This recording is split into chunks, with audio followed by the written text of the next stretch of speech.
تعال لقينا حجر. Quoi? لورد بوينتون تعال تعال لقينا حجر جوا في الداخل. تعال بسرعة بسرعة تعال جوا.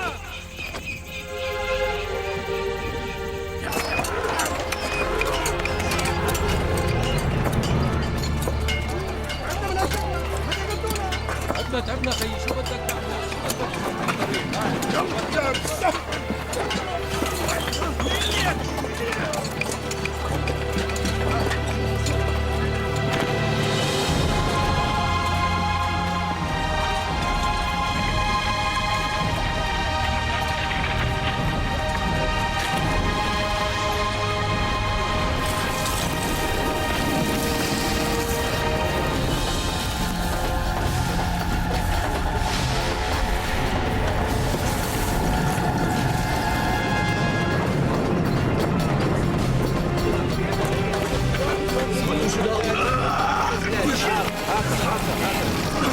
شد مزيان شد مزيان عندك عندك هات عندك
Non, merci, je n'en veux pas.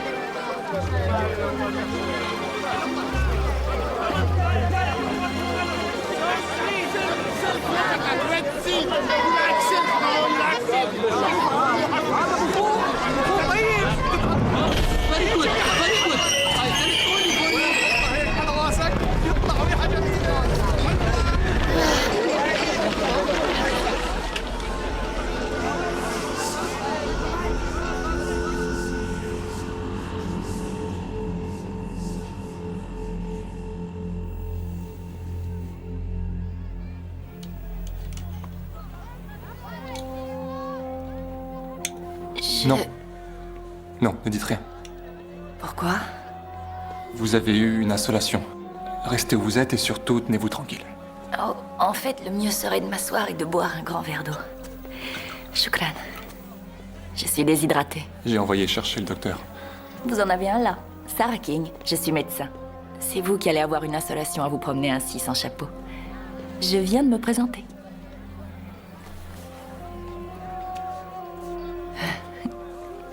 Raymond, Ma mère a besoin de moi. si vous ne voulez pas vous présenter, peut-être pourriez-vous me présenter à votre mère? Ce n'est pas envisageable.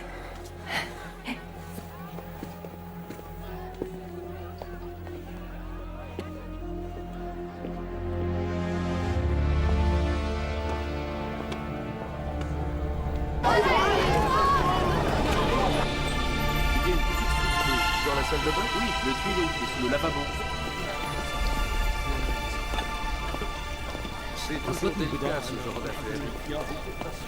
Thé au citron, s'il vous plaît. Oui, monsieur. Et chaud, très chaud.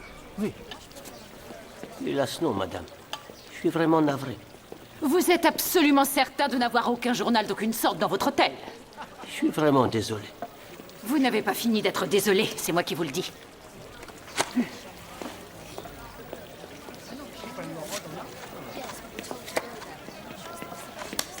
Je t'ai eu, espèce de cochonnerie ambulante.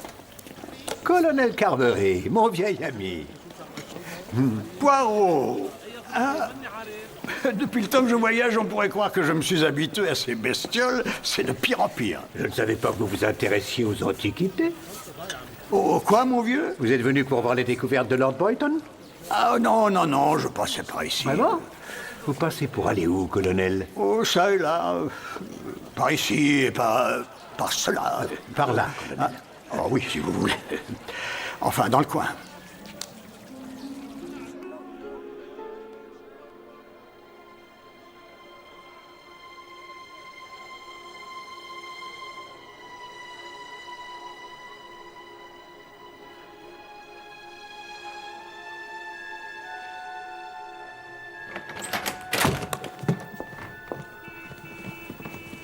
Je peux vous aider? Oh, sœur Agnieszka, vous m'avez fait une de ces peurs. Je cherche la chambre numéro 9. Oh, ici c'est la 6. Je suis vraiment désolée d'être entrée ainsi chez vous. Vous êtes venu assister aux fouilles de Lord Boynton? Oui, c'est mon beau-père. Dieu a été généreux avec vous, mademoiselle. Votre beau-père fait de grandes choses, c'est quelqu'un de bien.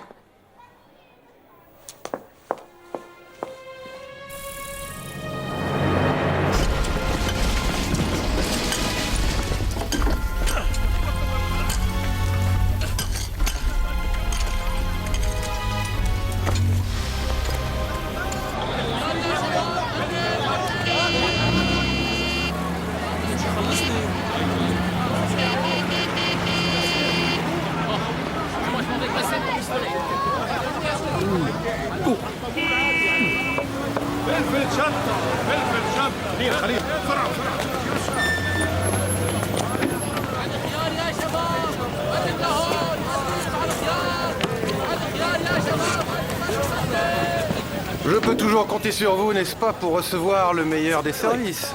Merci beaucoup. Shukran. Ah, ces Américains, ils savent s'y prendre, il n'y a pas à dire. Vous n'y pensez pas. Quelle arrogance! Eh messieurs, attendez, il faut payer là. Il faut payer la course. Comment je fais moi pour vivre si vous me donnez rien? Savez-vous qui je suis? Mais je m'en fiche de savoir qui vous êtes. Attendez, Ce que je veux, suis c'est le l'argent. fils de Lord Boynton. Fils de Lord? Alors vous payez, s'il vous plaît. Merci monsieur. Salut. Non, mais quelle pagaille! C'est typique. Si vous...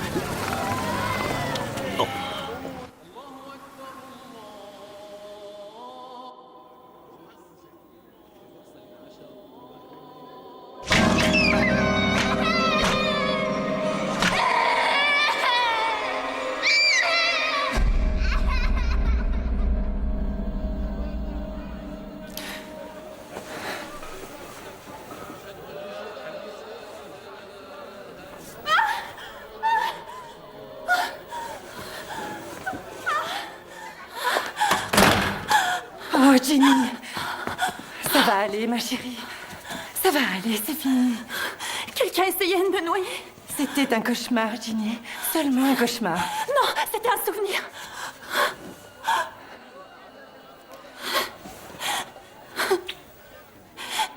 Je ne peux pas continuer ainsi.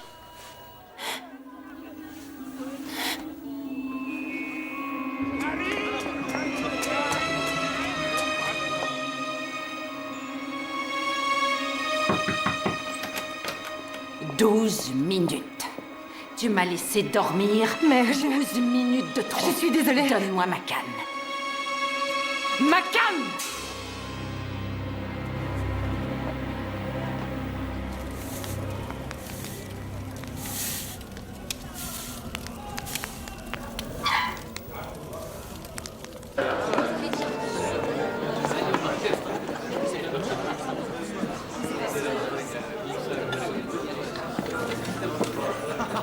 Ah, excellent.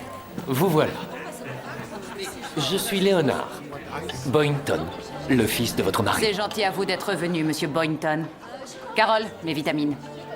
Maintenant, mère? Absolument. Ginny, on dirait que tu souffres de phtisie. Tu attires les regards de la façon la plus déplaisante qui soit. Va donc dans ta chambre mettre de la couleur sur tes joues. Raymond, ne reste pas là-bas, viens ici. Nourrice, allez donc ailleurs. Vous avez l'air fatigué.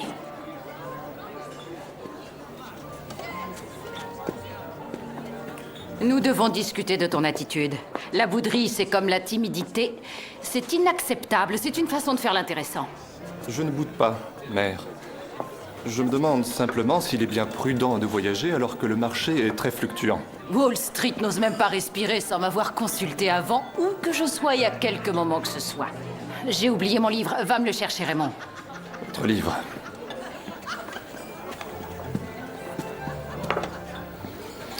Vous devez penser qu'ils sont complètement loufoques. Attendez de voir le mari archéologue. Je ne peux pas dire qu'il soit psychotique, c'est plutôt un doudingue façon vieille école. Théodore Gérard, nous nous sommes déjà rencontrés. Je suis psychiatre, je vous avais conseillé sur une affaire à Édimbourg. J'avais la barbe. Ah, oui, bien sûr, le psychiatre, je me souviens. Je vous reconnais maintenant. Tout cela n'est qu'une vaste comédie. Le véritable objet de cet exercice, c'est de tenter une réconciliation entre sa progéniture à lui et celle de sa femme. Une famille heureuse parmi les tombes. Il y a donc des désaccords? Là où est Lady Boyton, la musique des sphères célestes ressemble davantage au crissement de la craie sur un tableau. Si vous voulez bien excuser mes propres incohérences mentales, je vais aller mettre ma tête dans la gueule du lion. Je ne peux pas résister. Vous permettez, madame, que je me joigne à vous quelques instants?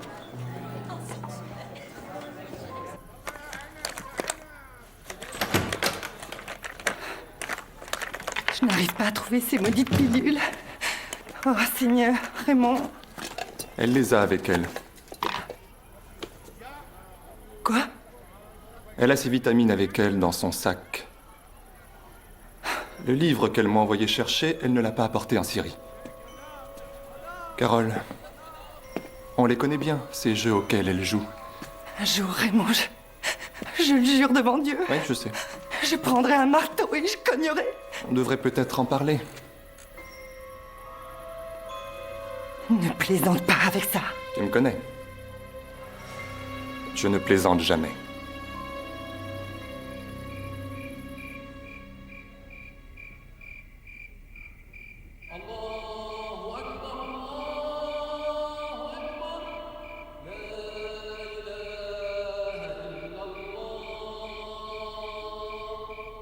On ne peut plus la laisser nous voler notre vie.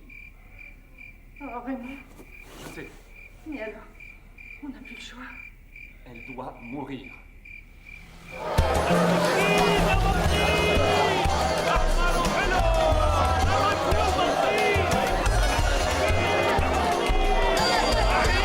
Attention! Non, non, non, n'en veux pas, merci. Laisse-moi. Non, j'ai dit non. Non, non, je ne veux pas. Allez, allez! On se dépêche! C'est l'heure de partir! Allez! Plus vite, c'est trop lent! On se dépêche, allez! Montez vite tous ces bagages! C'est trop lent! On va être en retard! Montez, messieurs, dames! Montez en voiture! On va bientôt partir! Allez, allez! Monsieur, s'il vous plaît, par ici. Dans cette voiture, s'il vous plaît. D'accord. D'accord, d'accord. Allez, on se dépêche! Faut partir maintenant! Attache-moi tous ces bagages! Allez!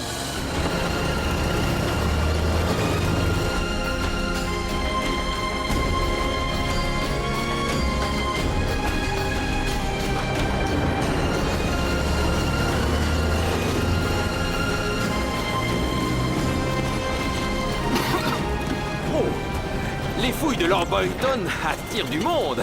À part les membres de sa famille sommés à comparaître au complet. Nous avons le Dr King, qui est bien le genre à mettre des punaises sur une carte pour montrer où elle est allée. Monsieur Jefferson Cope, qui est un peu ennuyeux, non? Lui, je suis sûr qu'il aime les vieux os, les vieilles poteries, et ainsi de suite. Quant à l'honorable Léonard, il doit s'occuper de la maison de son père dans le Dorset, sans un sous-vailleur, pendant que son père, lui, parcourt le Moyen-Orient à la recherche de la tête de Saint Jean-Baptiste. Il y a aussi la nonne polonaise. Moi, elle me donne la chair de poule.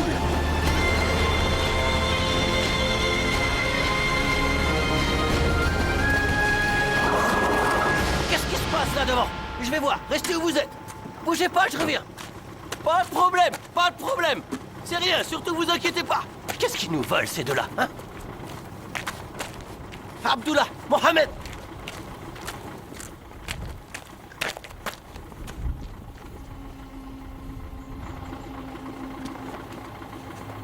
Pas de problème. Vous inquiétez pas, pas de problème. Restez dans les voitures.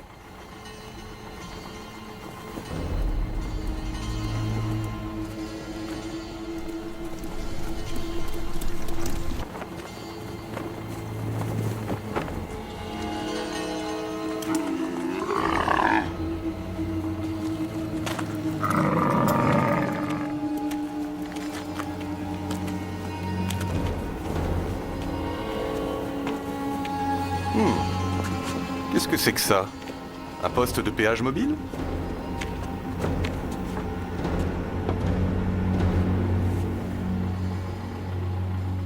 Madame Celia Westholm. Désolé pour ce contretemps, mais j'ai emprunté le chameau et il doit rentrer chez lui. Boynton a découvert quelque chose d'intéressant. Quelqu'un est au courant?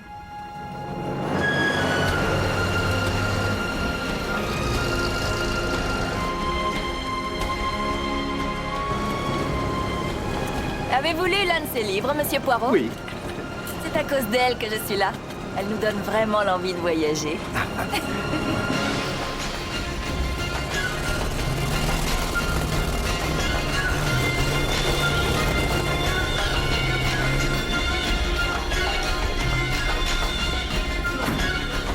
Descendez tous les bagages.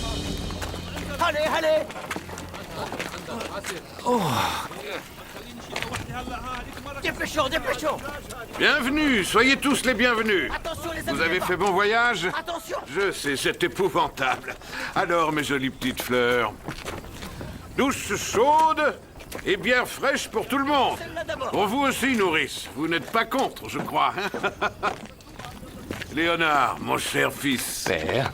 Allez, allez. Ah, ma chère et tendre épouse.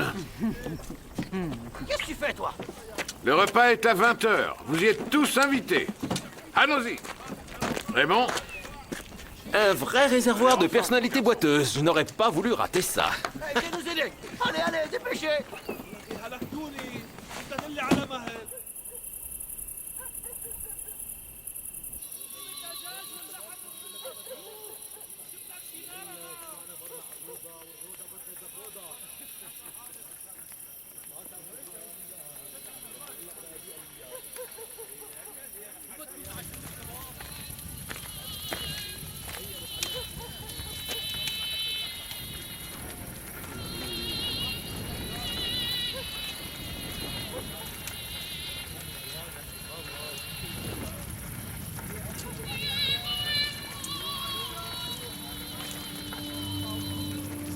Allez, vite.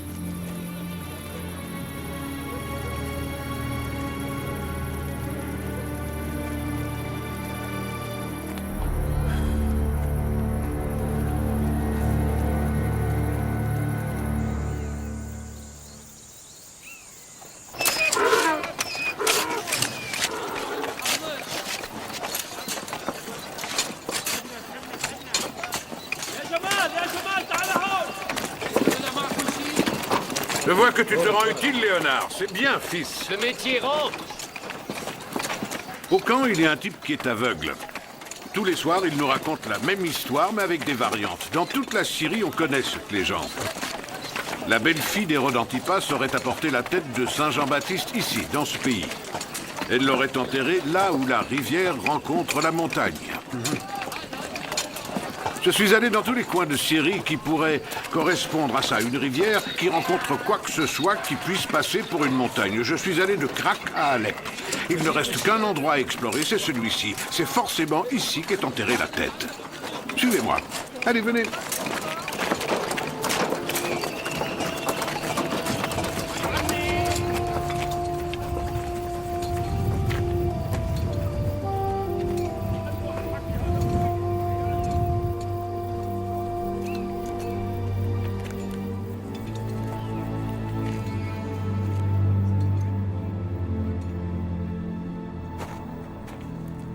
Oh, mon Dieu!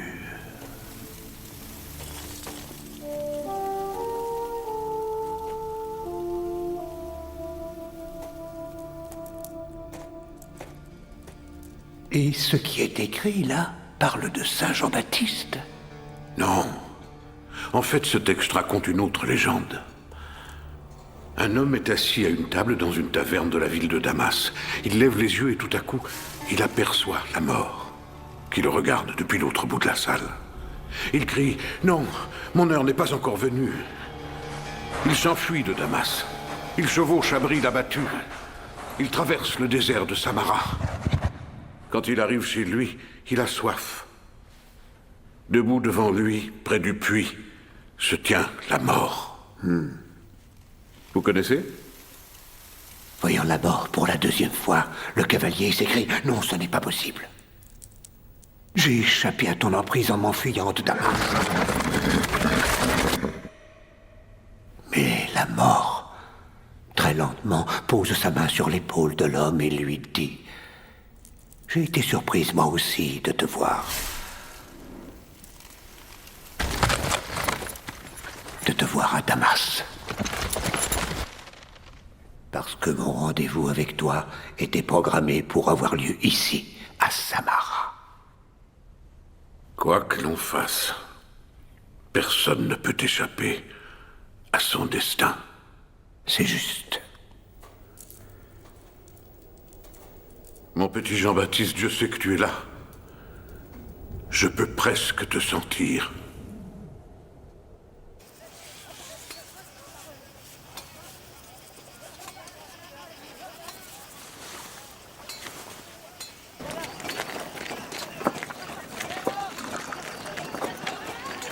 Du sucre, Raymond? Mettre du sucre dans son thé indique une certaine faiblesse de caractère. Raymond ne prend pas de sucre.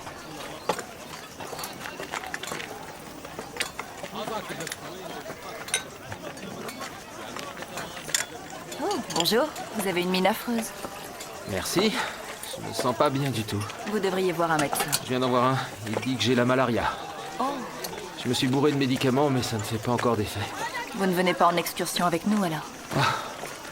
Si je devais avoir une crise en chemin, ça me serait sûrement fatal. La seule solution, c'est de rester ici toute la journée avec Lady Boynton. Ah, vous feriez mieux de venir avec nous. La décision est facile à prendre. J'aime ce soleil. Je passerai la journée à regarder les fouilles depuis la plateforme. Excellente idée, ma petite Caille. La vue de là-haut est superbe. Et puis, vous pourrez nous surveiller, Léonard et moi-même. Vous allez participer aux fouilles, monsieur? Oh, je serais prêt à nettoyer les égouts si je n'avais comme seul autre choix que de faire la conversation à l'horrible grosse vache qu'a épousé mon père. Vous ne venez pas avec nous voir la rivière, Lady Boynton? Au dire de tous, de là-bas, la vue sur la Casbah est vraiment magnifique. Le garçon a-t-il apporté mon journal? Non, mère. Fais-le renvoyer.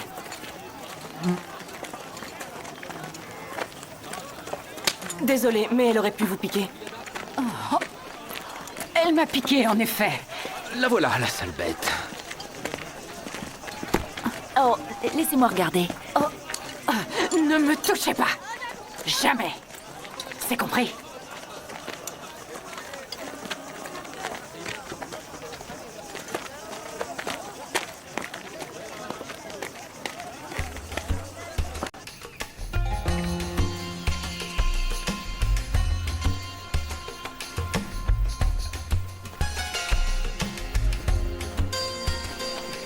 Vous me dévisagez très souvent.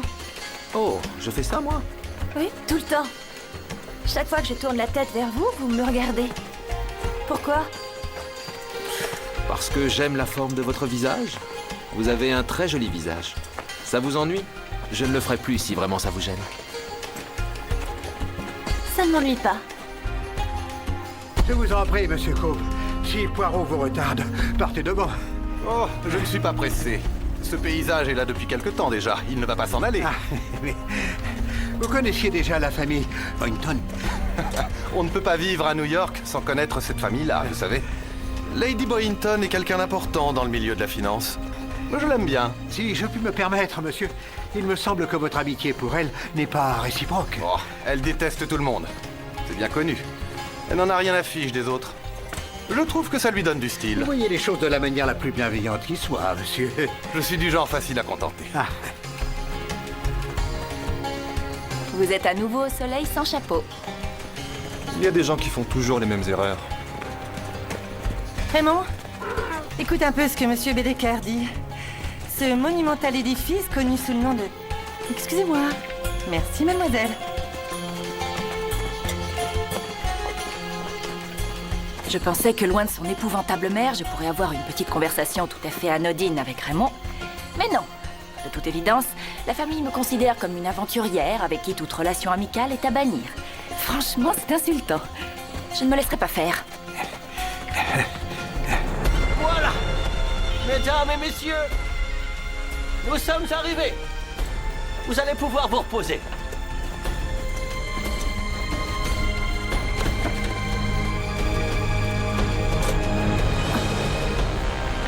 Dieu est bon et tout-puissant, gloire à sa grandeur.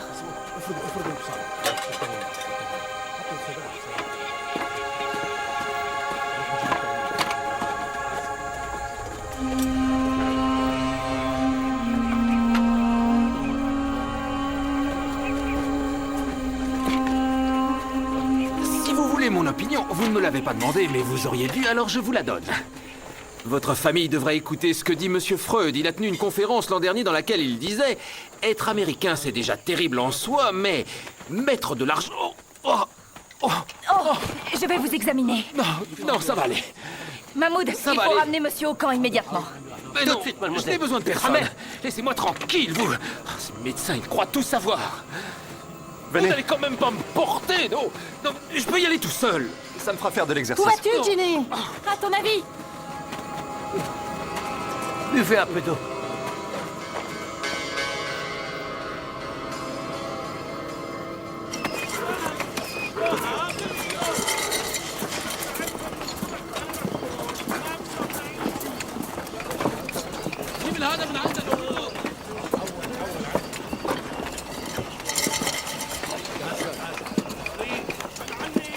On dirait que tu fais travailler dur tes méninges. Ça a l'air de chauffer dans ton cerveau. Pas vraiment. Je me demandais comment Lady Boynton avait réussi à escalader cette échelle. Ça a dû être pour elle une entreprise périlleuse. Ça t'écorcherait la langue de l'appeler mère. Pour moi. Ou belle-mère, si tu préfères. Oh, il fait drôlement chaud. Très chaud, en effet. Serais-tu assez aimable, Léonard, pour aller apporter à la lady en question un grand verre d'eau? Père, écoutez, désolé, mais êtes-vous totalement aveugle pour ne pas voir la façon dont elle traite tout le monde, sauf vous? Le verre d'eau.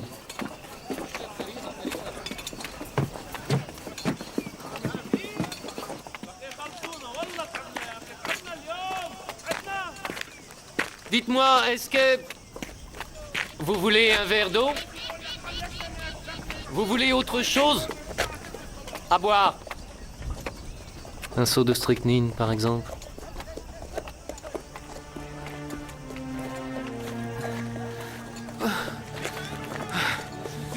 Éloignez de moi tous ces casse-pieds. Je vais parfaitement bien.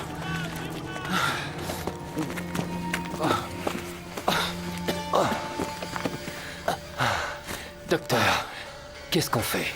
Dehors, les casse-pieds. Qu'est-ce qu'il dit? Il dit dehors les casse-pieds. Oh, je peux sortir, effectivement. Non, pas vous.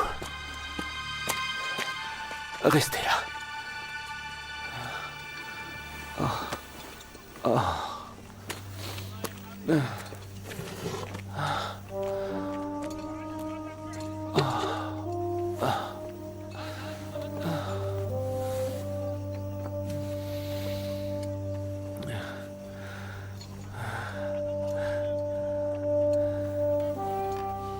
Non, Ginny, je vous en prie. Je croyais... Oui. Je croyais que vous aimiez ma compagnie. Oui, je l'aime, oui. Je veux que vous restiez avec moi. Écoutez, Ginny, ce n'est pas vous qui êtes en cause. Il ne s'agit pas de conquête.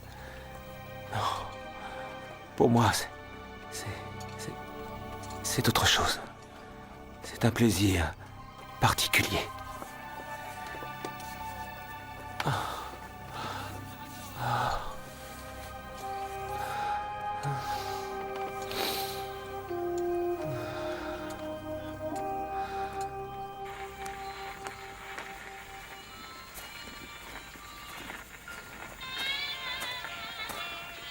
Votre nom soit sanctifié, que votre règne arrive.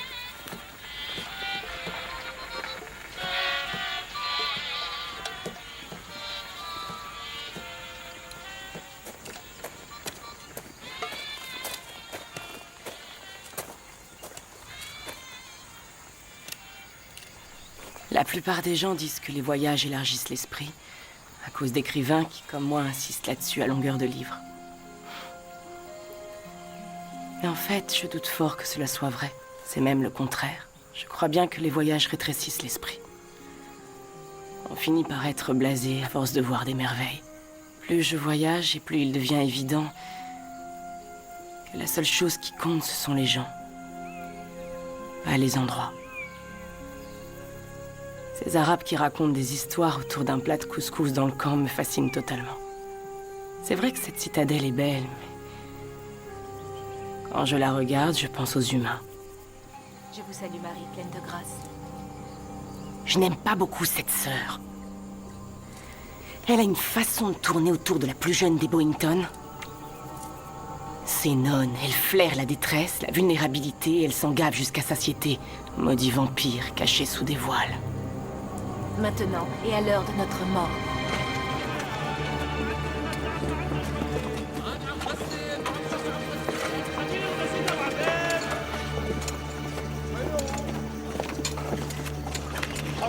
Poirot! Ah. Alors, elle est belle cette rivière? Oh, ouais, elle est... Parfait. Eh bien, nous ici, nous n'avons rien trouvé d'extraordinaire, mais l'espoir fait vivre. Pas de carbure de silicium ni quoi que ce soit du même genre. Et Lady Boynton est-elle heureuse de sa journée? Oh oui, monsieur Poirot. Elle l'est toujours. Le mot ennui ne fait pas partie de son vocabulaire, vous savez. Chérie, vous m'entendez? Je pense qu'il est grand temps que vous descendiez de votre perchoir pour prendre l'apéritif, ma petite caille. Ça vous va si on dit dans 10 minutes? Espèce de chippie, va.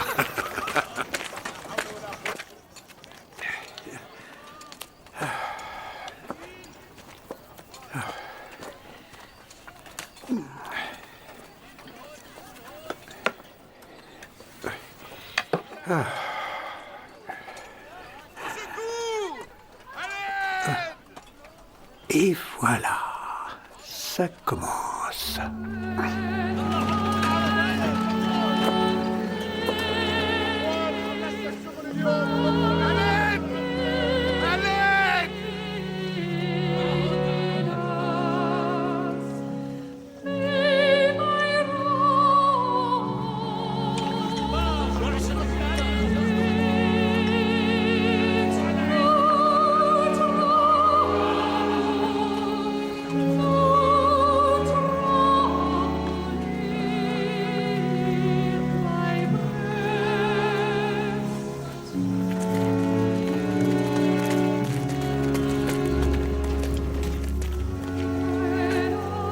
C'est vous qui êtes médecin? Oui.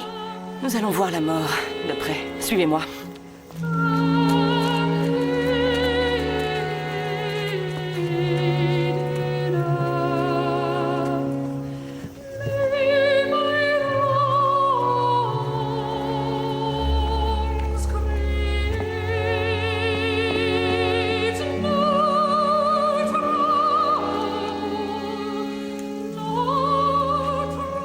Fermez-lui les yeux. Allez-y, fermez-les.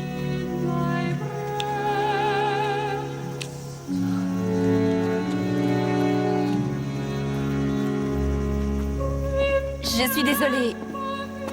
Elle est morte.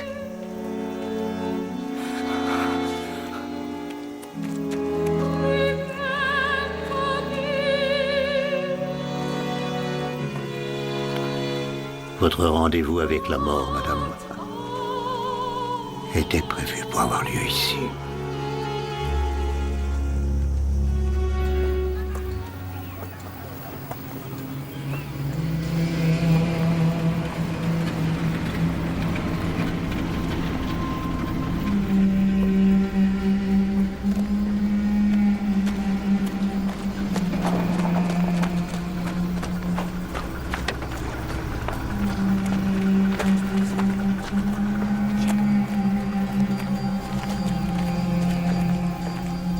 Et voilà que vous arrivez au bon moment, mon colonel.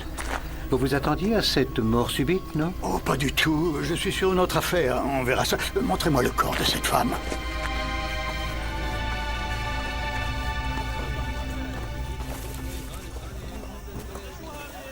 Ah, la voilà.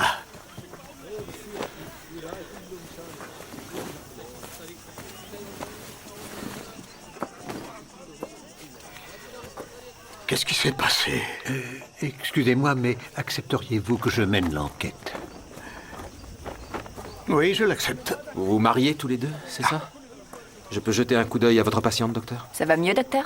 Ça peut aller. Un sacré trou, dites donc, et mal placé. On lui a planté Un couteau. plus gros qu'un couteau, lame plus épaisse. Un burin? Un burin ferait l'affaire. Quel que soit l'outil, il a été utilisé avec efficacité. On l'a planté et ensuite on a fait ce mouvement pour créer un maximum de dégâts. Elle n'est pas morte depuis plus d'1 heure. Oui, je ne sais pas ce que ça fait là.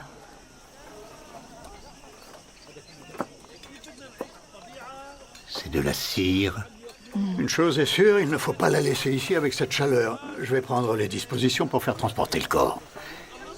Un moment, s'il vous plaît, mon colonel. Excusez-moi. Oui. Il y a beaucoup de choses dans cette affaire qui sont bizarres. Mais vous aussi, vous êtes bizarre, colonel. Vous n'êtes pas ce que vous semblez être. Vous n'êtes pas policier, mais vous savez qu'un crime a été commis avant qu'il n'ait été signalé. Vous avez le rang de colonel, mais j'aimerais savoir qui vous servez au juste. Moi, j'en ai plus qu'assez de votre attitude sibylline. Expliquez-vous, sinon Poirot refuse de se charger de cette enquête. Point. Attitude sibylline? Oui. Poirot, vous n'êtes pas anglais, mais vous êtes un brave gars en qui je peux avoir confiance. La carte que je vais abattre devant vous est une carte qu'il faudra absolument garder secrète. Est-ce que c'est bien compris? Oui, bien.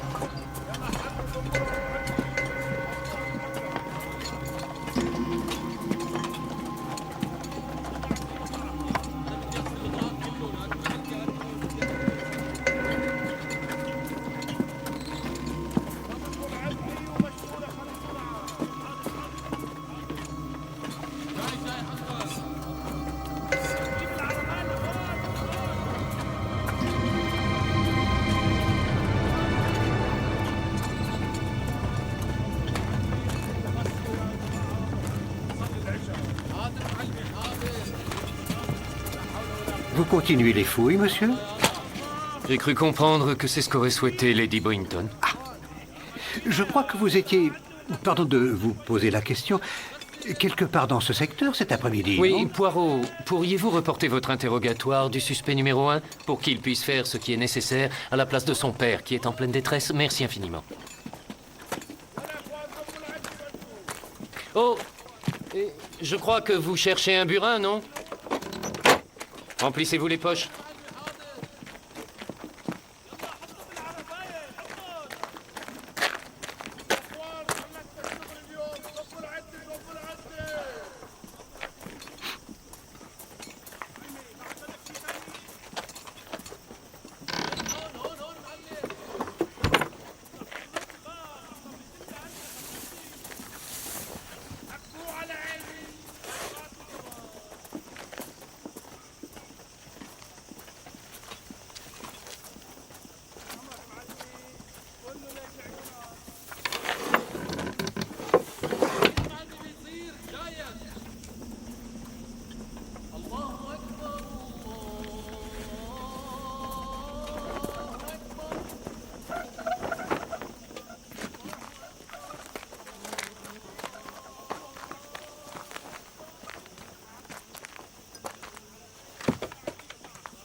Madame, Lord Boynton, puis-je savoir ce que vous lisez? J'essaie de réconforter Lord Boynton avec des passages choisis du jardin parfumé.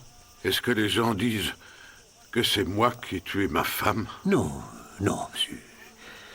Nous avons tous le même souhait, celui de vous réconforter. J'étais heureux d'avoir quelques années de plus que Léonora. Je pensais qu'ainsi, ce serait moi qui décéderais le premier. Que je ne connaîtrais pas la douleur d'avoir à vivre sans elle à mes côtés.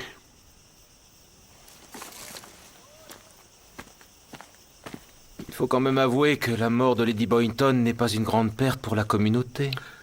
Mais il n'est pas normal, monsieur, qu'une personne meure avant que son heure soit naturellement venue. De plus, Madame Taylor, la nourrice, a beaucoup de chagrin. Ne montez pas sur vos grands chevaux, Poirot. J'essayais simplement de détendre l'atmosphère. Comment l'avez-vous eu, votre journal, monsieur Cope?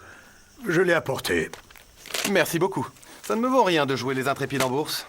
On est toujours avide des nouvelles du pays. Mais dans notre hôtel, impossible d'avoir le moindre journal.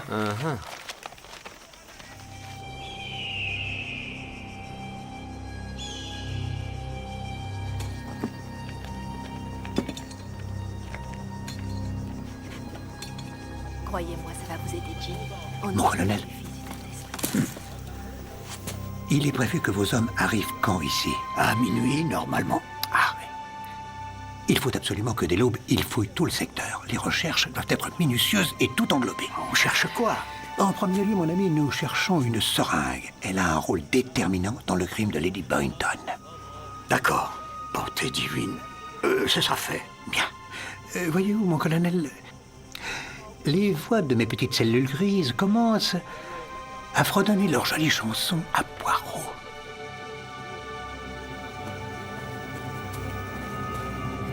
Venez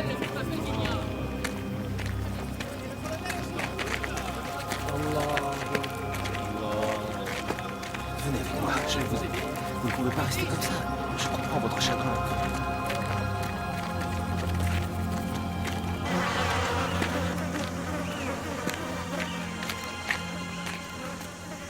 La gorge tranchée. Je ne comprends pas. Ce n'est pas la coutume du pays de cacher la vie et la nourriture de cette manière. C'est barbare.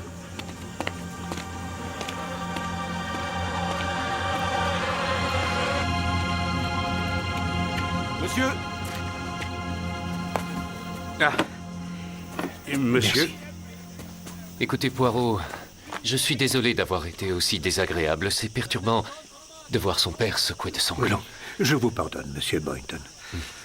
Que voulez-vous savoir? J'aimerais savoir si vous avez parlé à votre belle-mère hier après-midi, et si oui, quand exactement? On s'est parlé, il devait être 13 heures, le moment où il fait le plus chaud. Bon. Elle était sur son perchoir, avachie comme un monstrueux pudding, depuis votre départ à tous vers la rivière. Je vous ai dit, on s'est parlé, mais en fait, c'est moi qui ai parlé. Elle m'a ignoré, comme elle l'a toujours fait. Vous voulez autre chose? À boire! Vous savez comment elle était. Il ne fallait surtout pas la déranger quand elle prenait le soleil, mais... Gare à nous si on négligeait de s'occuper d'elle. Monsieur, oui, on a trouvé la seringue. Ah, et où l'avez-vous donc trouvée? Dans la tente occupée par la vieille dame, la nourrice. Ah. Merci.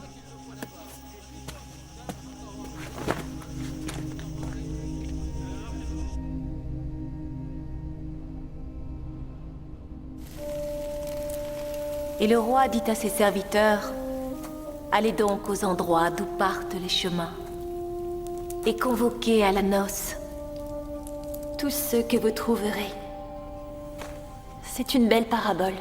Ce roi utilise le mot « convoquer » dans le sens de contraigner, qui vient du grec « anankazo ». Ça veut dire faire venir de manière impérative.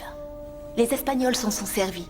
Ils ont souvent utilisé ce mot pour justifier les atrocités qu'ils commettaient au nom de l'Inquisition. Car Dieu a ordonné que ceux non désireux d'entrer dans son royaume soient poussés à y entrer par la force. C'est terrible. Sous quelque forme que ce soit, la contrainte est une chose terrible. J'ai surpris mon beau-père racontant la légende qui est écrite à cet endroit. La mort qui poursuit un homme à travers le désert.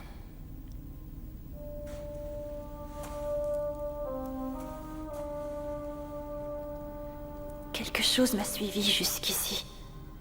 Quelque chose de mauvais. Dieu vous protège et vous prend sous son aile. Il est dans chaque grain de sable.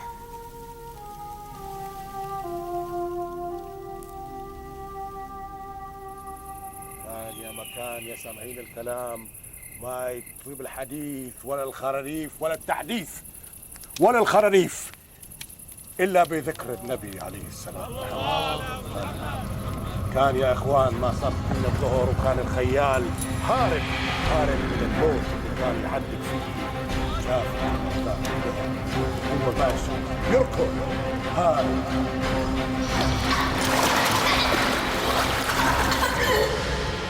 بعرضه يا إخوان وهو ماشي والدنيا حر الشمس الحرقة. خيال كان مصبح.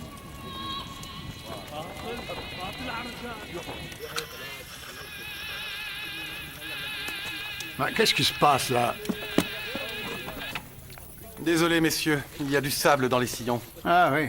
Vous avez pris en compte les travailleurs syriens? Oui. Cette affaire n'est pas des plus faciles. Il vous reste encore plein de suspects, mon vieux. Oui, mais la plupart étaient loin du camp au moment où le meurtre a été commis. Et ceci est confirmé par un témoignage irréfutable, le mien. Ils sont restés tout le temps avec Poirot. Oh non, pas Raymond. Il est revenu au camp. Oui, je sais, colonel, je ne l'ai pas oublié. Lord Boynton et son fils sont restés ici. Oui, demain commencent les interrogatoires plus serrés. Il n'est pas très net, ce garçon. Oui, de toute évidence, il y a des choses que M. Cope tient à garder pour lui. Mais laissez-moi vous dire que dans le groupe de personnes réunies ici, il est loin d'être le seul.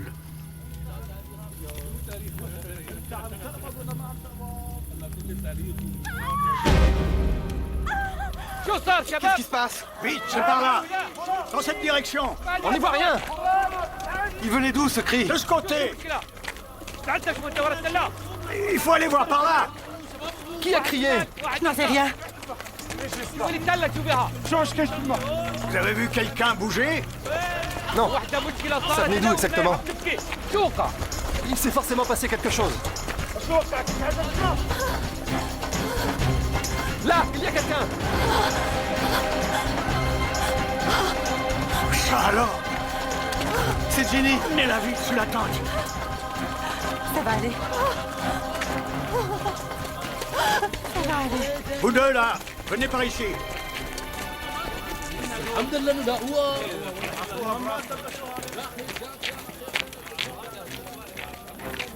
Ne laissez partir personne.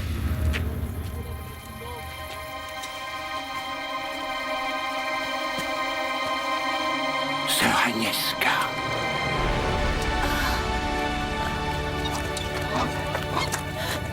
Viens t'asseoir. Ça va aller. Ça va aller. Chut, c'est fini.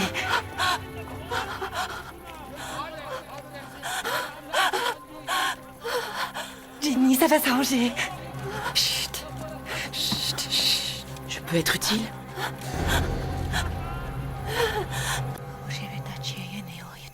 Ça pourrait être utile de comprendre ce qu'elle essaie de nous dire. Elle n'essaie pas de nous dire quoi que ce soit. Elle parle à Dieu.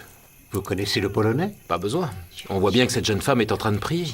Joli travail, docteur. Vous ne croyez pas qu'on devrait la ramener à l'hôtel? Demandez au docteur King. Vous êtes le doyen des médecins de ce camp? Oui, mais vous êtes plus jolie et plus habile en couture que moi. Et puis la bonne sœur est votre patiente. Moi, j'ai assez à faire avec la vieille nourrice. Non. Ce que j'ai fait là est temporaire, il faut la ramener à l'hôtel. Cela nous fera du bien.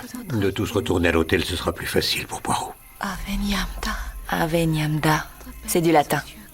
Pardonnez-lui. Poirot connaît peu le latin, mais je crois que cela désigne un homme ou une femme. Mes hommes peuvent rechercher celui Non, c'est inutile de demander cela à vos hommes, colonel. L'agresseur de sœur Agnieszka ne s'est pas enfui. Il y avait un homme. Il m'a suivi à travers le désert. Je me suis réveillée et il essayait de me mettre un sac sur la tête. Un esclavagiste. C'était à prévoir. On croit que les marchands d'esclaves n'existent plus, c'est faux. J'ai vu la cave aux esclaves sur la plage de Mangapoigny. 100 personnes entassées dans un espace pas plus grand que cette tente. Alors je me suis jetée sur le sol pour tenter de lui échapper. Quand j'ai levé les yeux, j'ai vu... Vous avez vu sœur Agnieszka se battre avec votre agresseur. Alors, vous avez essayé de lui venir en aide. Et vous avez frappé l'homme avec quoi? Une pierre. Et comme vous étiez terrorisé et qu'il faisait noir, vous avez accidentellement frappé votre amie et protectrice. Maintenant, vous allez essayer de dormir, si vous pouvez. Parce que demain, nous devrons affronter les rigueurs du voyage de retour. Approchez-vous, Ginny. Je vais vous raconter une histoire. Voici la légende de Gilgamesh.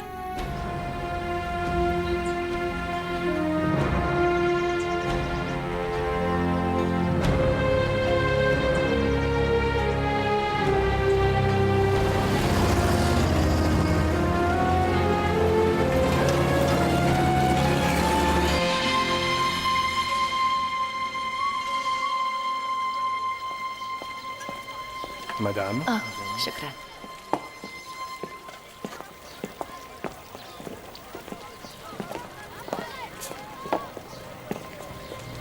Elle va s'en sortir?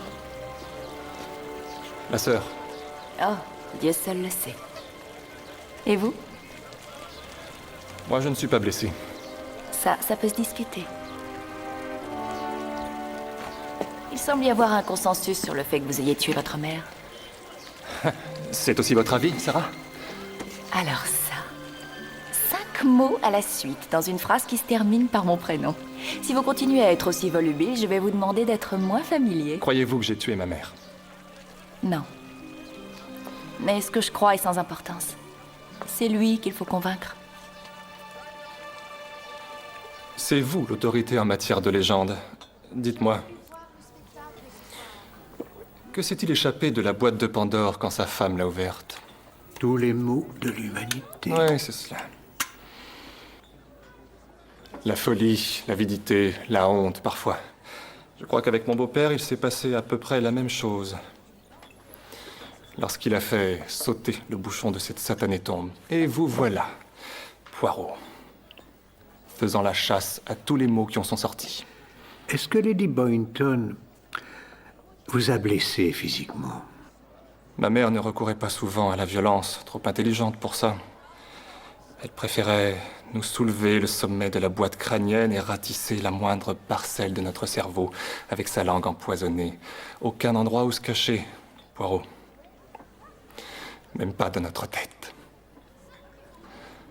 Jamais. Carole a toujours été pétrifiée. Elle a essayé de se faire bien voir de mère, d'être dans ses bonnes grâces, sans jamais y arriver. Ginny, quant à elle, était terrifiée au point d'en devenir folle. Ou peut-être même pire.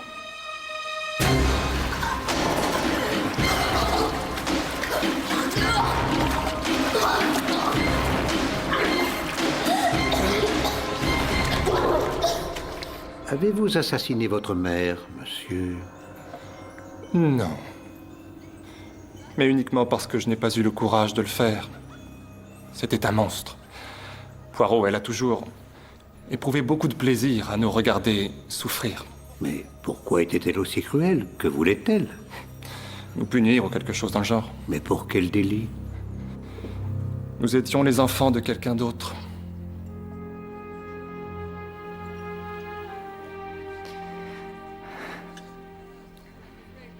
C'est vrai. Nous avons été adoptés, tous les trois.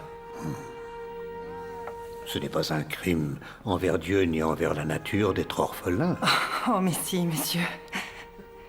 C'est un crime épouvantable. Lady Boynton, Madame Pierce, à cette époque, voulait à tout prix avoir des enfants. Mais Monsieur Pierce et elle ont eu beau faire, ils n'y sont pas arrivés. Pour mère, l'adoption était la seule solution. Avant de réussir à rassembler une famille, elle a reçu beaucoup de candidats. Ne faites pas ça! C'était un accident! Et en a rejeté un grand nombre. Oh oui, monsieur, beaucoup d'enfants nous ont été présentés comme nouveaux frères et sœurs. Mais le jour d'après, ils retournaient sans doute à l'orphelinat. Une petite fille est restée plus longtemps. Les couples levaient. Elle a fini par partir, elle aussi.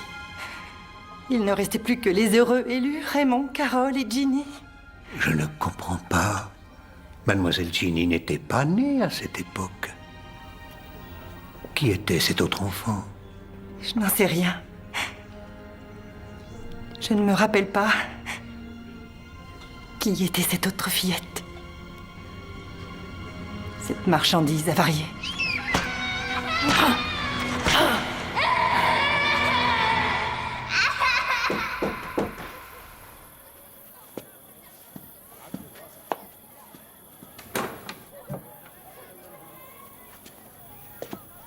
Merci.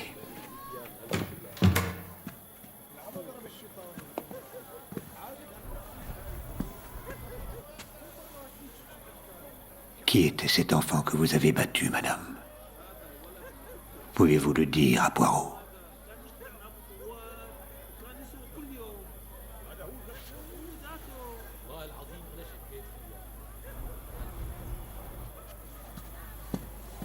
Leslie. Oui, Leslie. Pouvez-vous m'en dire plus sur Leslie, madame? Vous avez dû la frapper. Pourquoi fallait-il donc la punir? Je faisais ce qu'on me demandait de faire.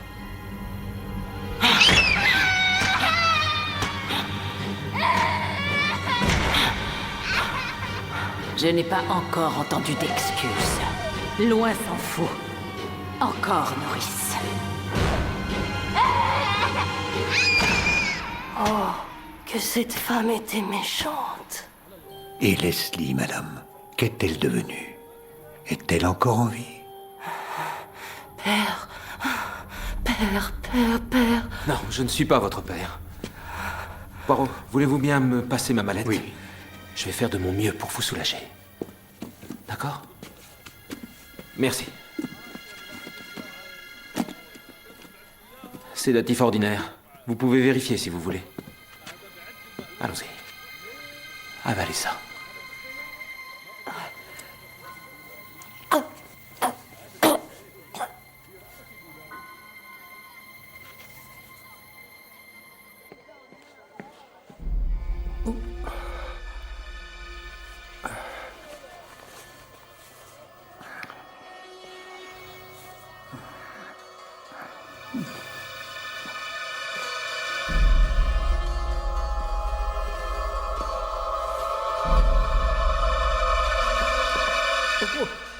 Monsieur Cope. Avez-vous un instant à m'accorder? Mais bien sûr. J'ignore si cela a un rapport avec tout ce qui s'est passé, mais je préfère vous en parler. Il semblerait que j'ai perdu beaucoup d'argent. Monsieur Cope, je suis désolé. Non, je m'en sortirai. Ce qui va vous intéresser, c'est que l'action qui a dégringolé est celle de la Pierce Holding Company. Non. C'est la compagnie de Lady Boynton. C'était aussi solide que du béton. L'action la plus sûre de Wall Street. J'avais investi pas mal d'argent dans cette société. Mais pendant notre absence, il y a eu des rumeurs sur la vraie valeur de la Pierce Holding Company. Ces choses-là, ça va, ça vient. En général, Lady Boynton se levait pour parler. Elle ordonnait à tout le monde de se taire et de s'asseoir. Et aussitôt, le calme revenait. Mais elle n'était pas là. La rumeur s'est transformée en panique, puis ce fut la débandade. La compagnie a volé en éclats. Les actions ne valent plus rien.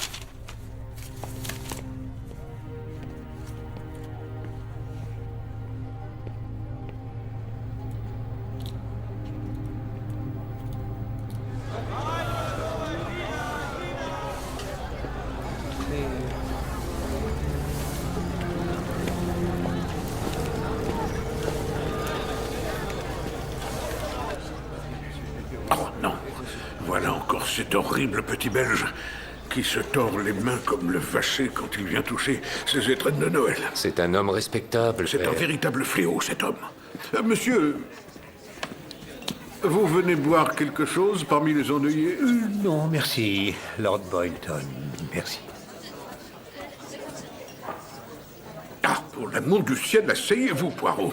Vous allez me donner une indigestion en nous toiser comme ça. Merci. Je suppose que vous allez m'interroger, comme tous les autres. Je me trouvais près du lieu du crime, et j'imagine que les biens de ma femme vont me revenir, donc... Les biens de Lady Boynton, puis-je savoir en quoi ils consistent principalement? Dieu seul le sait. Je ne me suis jamais occupé de l'argent. Ma femme subventionnait les fouilles que je faisais au fur et à mesure. Tu es au courant, Léonard?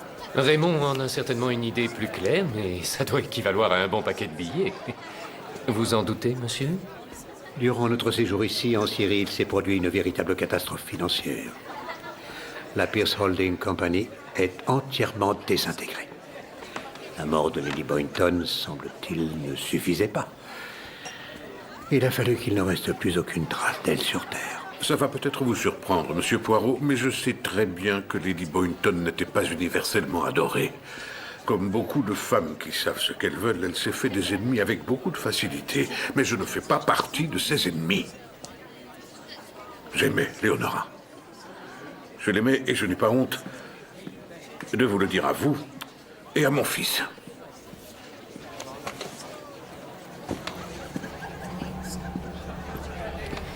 Était-ce indispensable de lancer cette réflexion de cette manière? Les méthodes de Poirot, monsieur, ne peuvent pas toujours être agréables.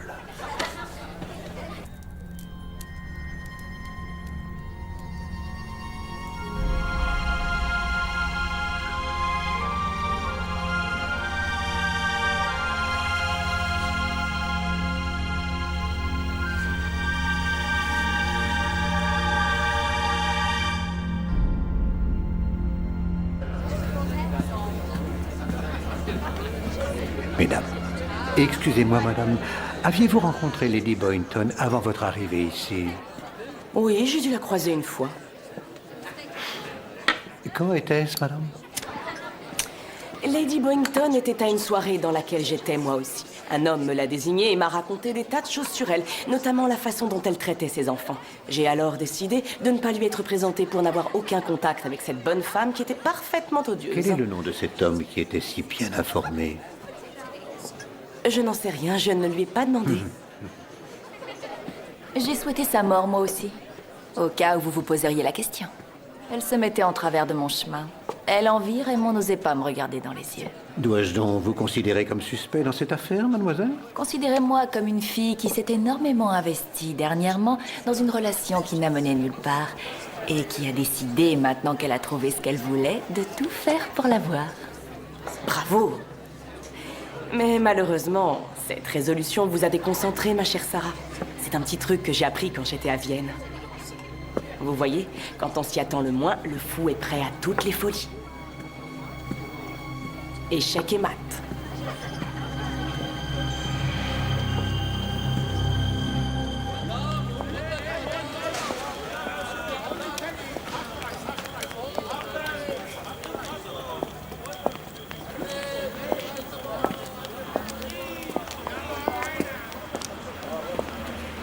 J'ignorais que vous fumiez.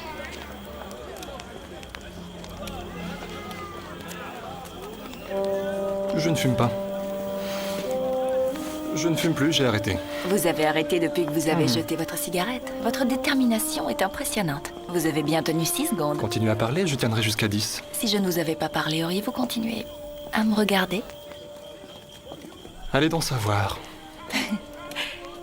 Vous êtes un homme étrange. Ça vous dérange? Pas nécessairement. Raymond. Ouais. Il est temps maintenant de m'embrasser. Ouais.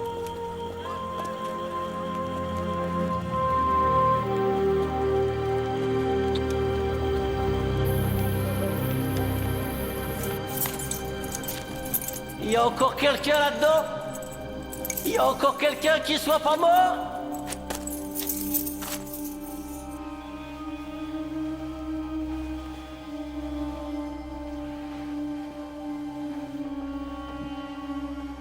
Twoje, bądź wola Twoja, jako niebie, tak i na ziemi.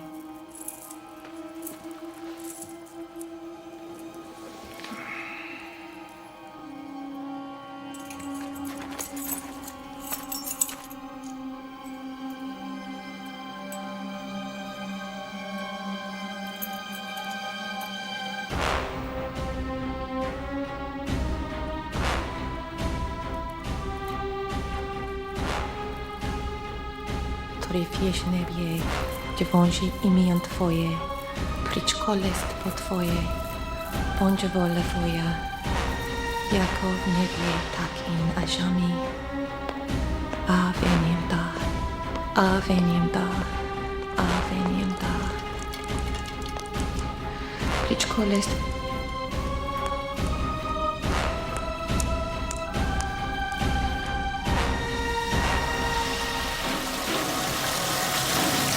Otro nasz, który wiesz niebie, że włączy imię Twoje, prycz królestwo Twoje, bądź wola Twoja, jako w niebie, tak i na ziemi.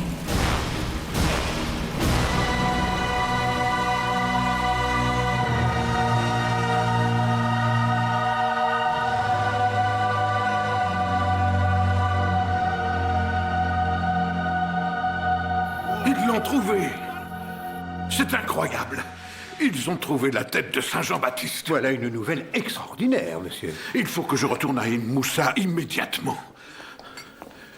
Ça pose un problème? La nourrice, Madame Taylor, a été retrouvée noyée dans sa baignoire. Suicide. Oh, c'est affreux. La pauvre femme. Oui. Est-ce que quelqu'un va s'en occuper? Oui, monsieur. Parce que moi, je dois retourner là-bas, à la citadelle. Je ne peux pas. Vous comprenez? Bien sûr. Morale de l'histoire, si vous voulez que votre employeur s'intéresse à votre mort, il vaut mieux que vous ayez 2000 ans. Ah. Oh, j'allais oublier de vous donner ce document. Service de l'immigration, vous avez tous les détails. Et là, au dos, la liste des employés. Merci. Comme vous me l'avez demandé, j'ai aussi parlé à Mahmoud. Certains de ces hommes racontent entre eux que quelqu'un rôdait autour de l'échelle de la plateforme l'après-midi du crime. Un arabe, mais pas l'un des leurs. Ça s'est passé environ 1 heure avant la mort de Lady Boynton. Ah. Ouais, cette affaire est compliquée, Poirot. Pas tant que cela, mon ami. Voyez-vous, au moment où Poirot a presque renoncé à gratter pour tenter de trouver l'ouverture de la coquille, pouf, elle s'ouvre en lui comme une fleur qui éclot. D'où Jésus. Alors, on fait quoi maintenant? Ce à quoi le meurtrier s'attend le moins de la part de Poirot, on retourne à la citadelle. Nous et tous les autres.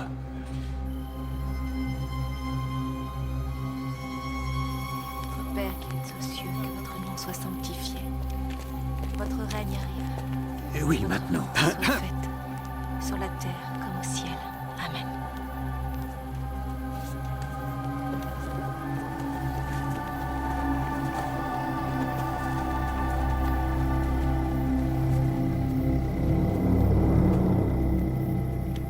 Mes amis, dans cette affaire, tout semble fait pour embrouiller les fils. Les pistes, vous voulez dire? Oui, bien sûr. Il y a tellement de diversion, tellement de digression. Attendez-vous à ce que Poirot les pèle comme il pèlerait un oignon. Oh, voilà qu'il parle d'oignon maintenant. Ça ne vous ferait rien d'en venir directement aux faits? Lord Boynton, votre femme finançait vos expéditions au fur et à mesure, n'est-ce pas?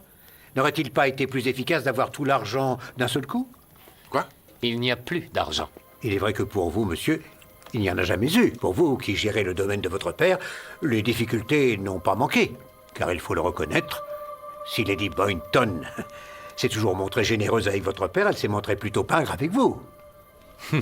Vous pouvez me regarder d'un air soupçonneux tant que vous voulez, monsieur. Je n'ai rien fait de mal. Dites à Poirot ce qu'il y avait dans le sac. Quel sac? Qu'avez-vous acheté à ce petit Syrien au sac rouge? Je me souviens du Syrien, mais je ne me souviens pas des cochonneries qu'il m'a fourguées. Heureusement, Poirot, lui, le sait. Il y avait cette petite chose. La voici.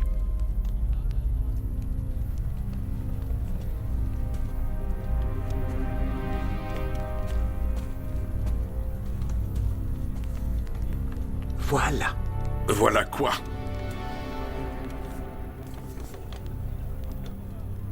Eh bien, c'est une dent. Pour être précis, c'est une molaire de la mâchoire supérieure de Saint Jean-Baptiste. Vous remarquerez qu'elle porte les traces d'une obturation en or. Parce que ce crâne, censé être celui de Saint Jean-Baptiste, n'est en fait, comme l'a dit Monsieur Léonard, qu'une cochonnerie. Mais qu'est-ce que vous racontez encore comme bêtise? Ce crâne n'a pas été acheté à un colporteur et ensuite posé dans la tombe. Personne ne l'a touché à part nous. Cette tête, telle qu'elle est là, a été exhumée, intacte, in situ. Excusez-moi, Poirot, mais vous racontez des foutaises avec votre petit air supérieur. Comme mon père vous l'a expliqué, personne d'autre ne l'a touché. Elle s'emboîte parfaitement. Bon.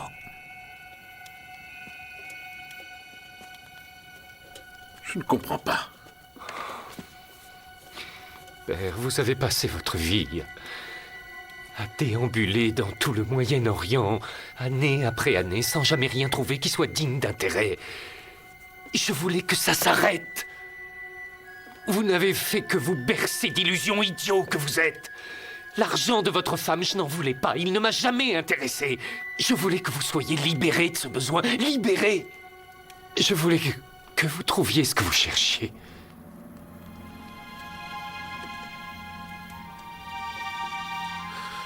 Vous permettez que je fasse un tour dehors? Je viens avec vous. Non. J'ai besoin de me retrouver seul quelques instants. Vous m'y autorisez? Oui. Je vous en prie, monsieur.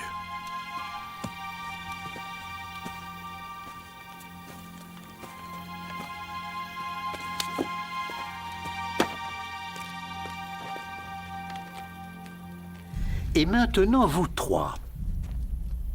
La litanie de cruauté que vous avez dû endurer, les incessantes humiliations.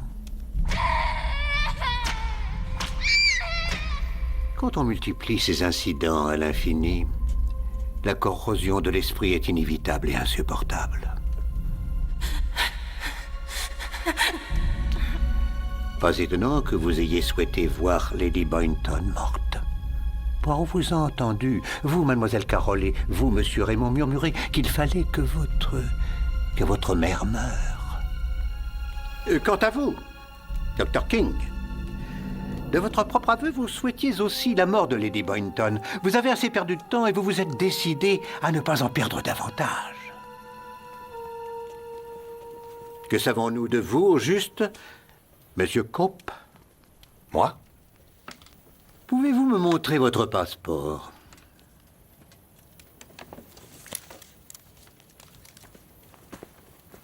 Merci.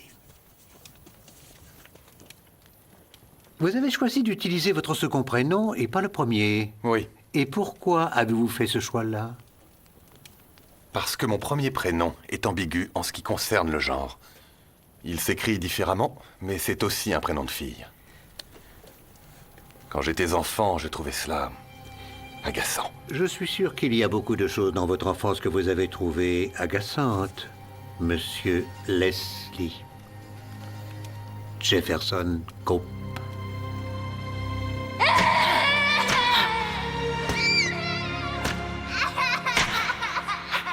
Je n'ai pas encore entendu d'excuses. L'enfant qui a été roué de coups si violemment sur les ordres de Lady Boynton n'était pas une fille, contrairement à ce que mademoiselle Carroll a toujours cru. Non, c'était un garçon dont le prénom était Leslie. Si vous savez tout cela, vous devez aussi savoir que je n'ai pas tué. Lui ôter la vie ne vous aurait pas apporté toute la satisfaction souhaitée, non. Vous avez voulu lui rendre l'existence insupportable, l'avilir, l'humilier, la blesser. Comme elle, vous avez blessé enfant. Pour Lady Boynton, l'argent et la position sociale étaient très importants, alors vous avez décidé de la priver des deux à la fois. Je peux toujours compter sur vous, n'est-ce pas, pour recevoir le meilleur des services? De quel service en particulier parliez-vous? Vous êtes absolument certain de n'avoir aucun journal d'aucune sorte dans votre tête? Je suis vraiment désolé. Celui de soustraire à la vue de Lady Boynton tout journal, afin de la garder dans l'ignorance de la panique que vous aviez vous-même déclenchée pour détruire son empire. Ah, ça ne me vaut rien de jouer les intrépides en bourse. Dans notre hôtel, impossible d'avoir le moindre journal. Votre vengeance était ainsi accomplie. Vous avez investi dans votre propre escroquerie et vous avez perdu volontairement des milliers de dollars uniquement pour induire Poirot en erreur. Oh, monsieur Cope. Il semblerait que j'ai perdu beaucoup d'argent.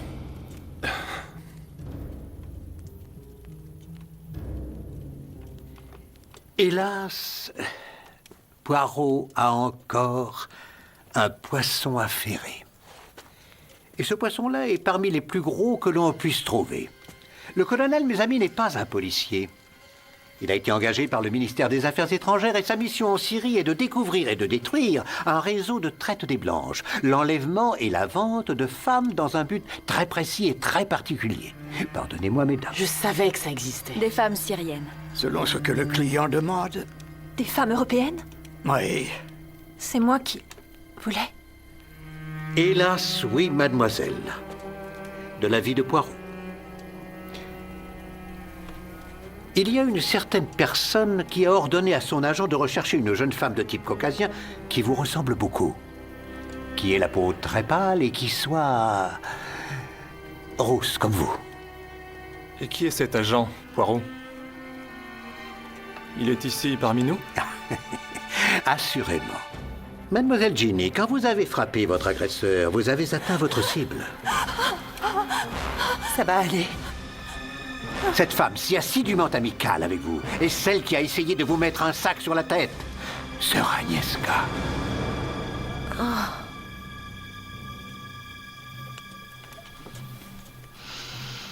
Allez pourrir en enfer!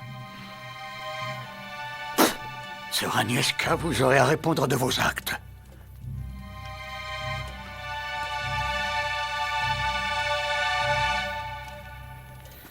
La clé du meurtre de Lady Boynton, ce n'est pas qui, c'est quand. Madame Celia, avez-vous des enfants? Non, je n'en ai pas. Je vous demande de reconsidérer votre réponse, madame. Inutile de la reconsidérer, je sais que je n'ai pas d'enfant. Alors, madame, vous êtes une menteuse. Vous avez une fille, elle est parmi nous, ici même. C'est vous qui êtes un menteur. Et votre mensonge est du plus mauvais goût. Alors vous la reniez comme vous l'avez renié bébé. Osez lui avouer que vous êtes sa mère. Vous avez une énorme dette envers elle. Vous lui devez beaucoup d'amour, madame. Je n'avais pas d'autre choix. Pas d'autre choix. Quelle était votre fonction parmi le personnel de Lady Boynton, enfin, madame Pierce à cette époque? La plus jeune domestique. Oui, c'est ça. Servante de la plus basse catégorie dont le rôle est de nettoyer, pas de tomber enceinte, des œuvres d'un ami de votre patronne. La femme à qui vous avez abandonné votre propre enfant le jour de sa naissance. Est-ce que c'est moi? Non, mademoiselle Carole. Non, ce n'est pas vous. Oh, mon Dieu. Je suis vraiment désolée.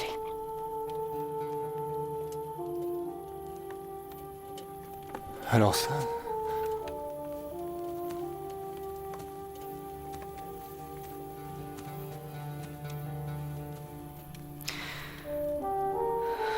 Vous m'avez mise au monde et vous m'avez donné à ce monstre. Je suis venue pour te sauver. Comment l'avez-vous découvert? Mademoiselle Poirot n'en était pas certain. Pour l'être, il a dû attendre cet instant que nous vivons. Non, mademoiselle. Mon colonel Poirot vous remercie infiniment pour les registres de l'immigration qui montrent que 3 semaines après la venue au monde de l'enfant, Celia Westhome est arrivée sur les côtes d'Irlande pour être prise en charge par des nonnes. Votre petite fille vous avait été retirée. Vous deviez vous cacher. Garder votre honte pour vous. Mais vous n'avez pas voulu devenir une paria, non? Vous vous êtes réinventé en devenant un esprit libre. Un écrivain, une grande voyageuse, une femme qui réussit. Madame Celia Westhome. Et chaque fois que vous pensiez à votre fille, vous vous consoliez en vous disant qu'elle devait être heureuse, mais elle ne l'était pas. Elle était même très malheureuse. Elle était comme en prison dans la maison de Lady Boynton. Alors les remords vous ont submergé jusqu'à enflammer votre cœur. Je vais vous raconter une histoire. Voici la légende de Gilgamesh. Gilgamesh était le plus bel homme de toute la création.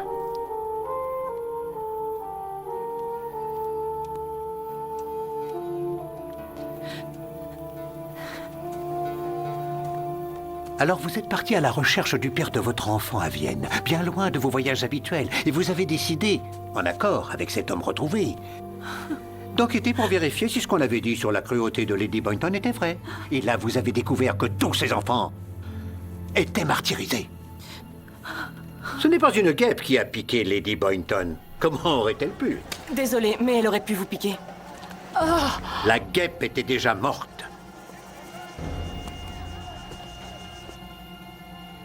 C'est vous qui l'avez piqué. Avec ceci. Vous avez ensuite remis la seringue au docteur Gérard qui l'avait préparée. Elle m'a piqué, en effet. Il l'a nettoyée et l'a mise quelque part dans la tente de la nourrice, Madame Taylor, afin qu'elle soit impliquée. C'est grotesque. Qu'est-ce... Il y avait quoi dans cette seringue? Une concoction de votre invention, docteur Gérard, probablement à base de morphine. On ne tue pas une femme de la taille de la Boynton avec quelques gouttes de morphine. En effet, vous avez raison. Docteur, vous faites semblant de peu connaître ce genre de médicaments alors que vous êtes un grand expert. Vous avez salué Poirot en lui demandant s'il se souvenait d'Édimbourg et du psychiatre qui portait une barbe. Poirot n'oublie jamais rien. Lorsqu'à Édimbourg, vous êtes venu à la barre pour parler des troubles mentaux, le greffier du tribunal a lu vos qualifications. L'anesthésie, docteur, était votre spécialité longtemps avant la psychiatrie. Non, bien sûr, vous ne pouviez pas tuer Lady Boynton avec cette dose-là, mais vous pouviez mettre son système nerveux hors de contrôle. L'empêcher de faire le moindre mouvement, l'empêcher de parler. Lady Boynton, qui prétendait être une amoureuse inconditionnelle du soleil, rôtissait sur la plateforme sans pouvoir dire un seul mot. Ingénieux, monsieur. Et cependant tout à fait grotesque. Lady Boynton n'est pas morte d'avoir rôti au soleil, non, elle a été poignardée. Vos tours de passe-passe avec les médicaments ne s'arrêtent pas là. Vous vous en êtes injecté pour simuler les symptômes de la malaria. Symptômes tellement authentiques que vous avez réussi à tromper le Dr King. Je vais vous examiner. Non, ça va aller. Mahmoud, il faut ramener monsieur au camp immédiatement. Mademoiselle Ginny est restée près de vous. Comment l'avez-vous remercié de sa gentillesse? En lui donnant un autre sédatif de votre invention.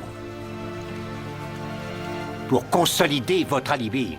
Un peu plus tôt, vous aviez tranché la gorge d'une chèvre et mis une certaine quantité de son sang dans une boule de cire. Vous avez caché cette boule dans les plis des vêtements de votre victime. Avec la chaleur, elle allait forcément fondre. On ne prend jamais assez le soleil. Quoi? Vous auriez pu la tuer à ce moment-là, mais vous vouliez qu'elle souffre le plus longtemps possible. Parlez plus fort. Je ne ferai rien pour vous si vous ne parlez pas plus fort. Vous avez utilisé la boule de cire contenant du sang pour nous tromper sur l'heure de la mort. C'est cette cire que Poirot a découverte sur les vêtements de Lady Boynton, sur le sol de la plateforme et sur une poterie juste en dessous. Cette cire a fait penser à Poirot qu'il y avait un complice. Et puis, vous avez attendu patiemment que la cire fonde complètement. Le sang de la chèvre s'est alors répandu, suggérant au regard profane qu'elle avait déjà été poignardée. Et finalement, ce cri qui s'est élevé pour dire au monde que Lady Boynton était morte. Mais elle ne l'était pas. Non, pas encore. C'est vous qui êtes médecin? Oui. Nous allons voir la mort. De près, suivez-moi. C'est seulement à cet instant que la mort allait rencontrer sa victime. À la vue de tout le monde, à la vue de Hercule Poirot en personne. Vous, Madame Celia, vous avez tué Lady Boynton de vos propres mains, comme vous l'avez recommandé le docteur Gérard, pour étouffer votre rage. Cela n'a pris que quelques secondes. Même le docteur King s'y est laissé prendre. Elle a cru que Lady Boynton était morte plus tôt. S'il vous plaît, veuillez vider le contenu de votre sac à main.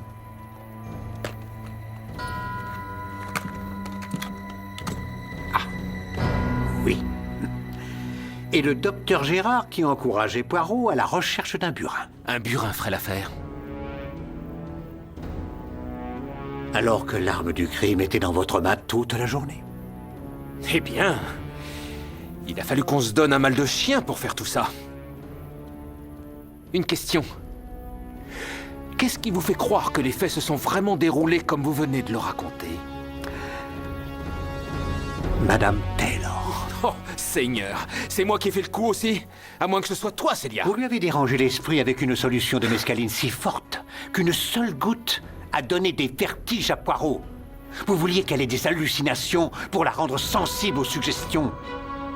Vous avez encombré son esprit de tellement de honte et de sentiments de culpabilité que vous saviez qu'elle se donnerait la mort dès qu'elle en aurait l'occasion. Vous ne pouvez pas continuer à vivre après tout ce que vous avez fait.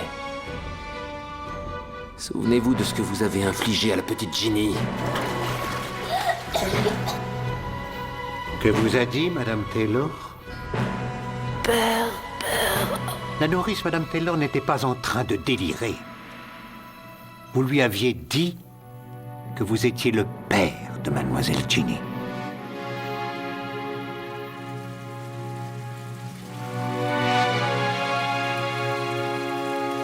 C'était le portrait de maman et de papa. Ginny, tu comprends maintenant pourquoi j'ai dû décliner ton offre d'affection particulière. Nous voilà dans un joli pétrin. Nous sommes venus pour te sauver. Et, au lieu de ça, on a tout gâché. Merci, Théo. De rien, ça fait partie du service. Ce sera sans supplément.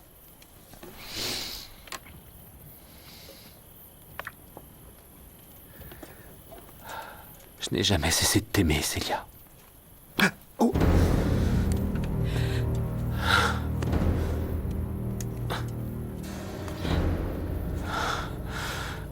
Soyez prudent avec celle-ci, Poirot. C'est de la digitaline. Son action est, comme vous le verrez, irréversible. Je suis désolé. On avait espéré que ça ne finirait pas comme ça. Oh. Oui, Célia, oui. Là. Oui.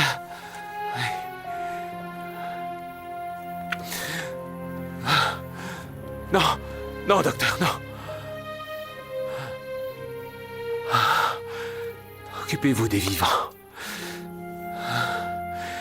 Ils paient leurs factures. Plus vite. Ils ont des conversations plus intéressantes.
Monsieur?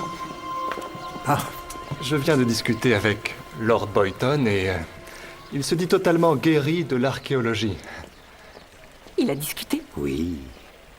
Monsieur Raymond, au sujet de la boîte de Pandore, la légende dit que, une fois que tous les maux de l'humanité se sont échappés, il ne restait plus qu'une seule et unique chose, une toute petite chose très très frêle. Elle a suivi les mots à travers le monde. C'est l'espoir. Au revoir, la jeunesse.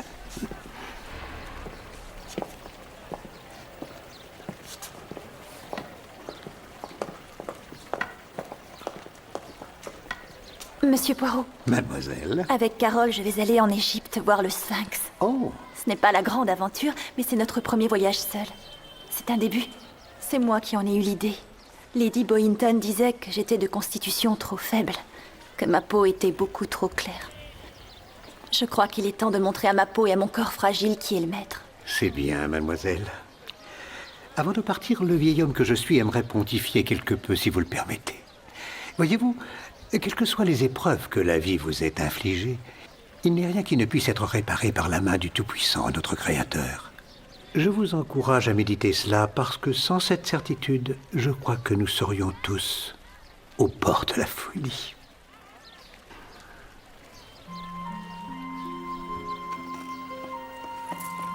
Je vous salue, mademoiselle. Au revoir.